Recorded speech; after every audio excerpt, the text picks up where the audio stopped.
안녕하세요. 오늘은 용산에 대한 말씀을 드릴 텐데요. 강남을 능가할 만한 유일한 지역이 바로 용산이 아닐까 싶습니다. 뒷받침할 만한 내용들은요.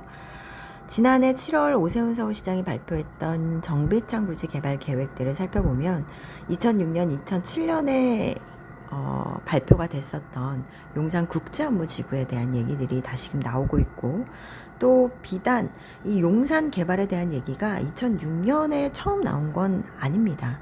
90년대 후반부터 이미 용산에 대한 국제업무지구에 대한 개발 계획들이 잡혀 있었다라는 부분들을 확인해 볼 수가 있어서 사실 굉장히 오랜 기간 동안 용산에 대한 개발 계획들, 개발 프로젝트들이 나오고 있었다라는 부분입니다.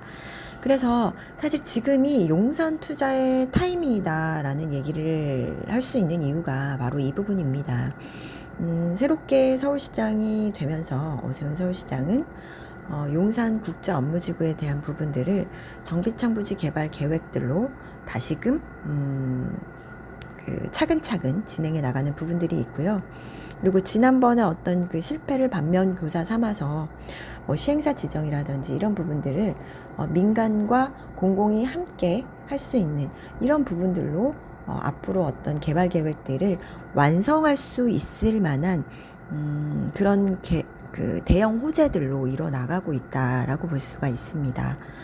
자, 그래서 첫 번째로 유엔사 부지가 2월에 착공을 했죠. 물론 이제 민간 개발이긴 합니다만 국제 업무지구 역시도 내년에 착공을 하게 됩니다. 이렇게 되면은 국제 업무지구는 70%가 비주거지로 이루어질 예정이고요.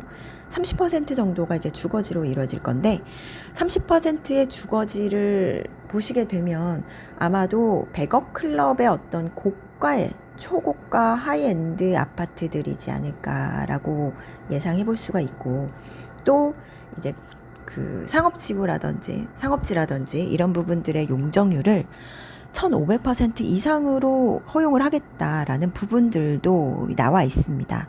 그러니 오세훈 서울시장이 발표한 자료에 따르면 초고층 마천루 사이에 드넓게 펼쳐진 녹지 공간들, 이렇게 표현하는 부분들을 볼 수가 있는데요. 아시아의 어떤 실리콘밸리로 만들겠다, 뉴욕의 허드슨 야드처럼 이 3000%가 넘어가는 용적률을 허용하면서 초고층의 어떤 마천루 빌딩들이 들어설 수 있게 하겠다라는 부분들을 볼 수가 있습니다.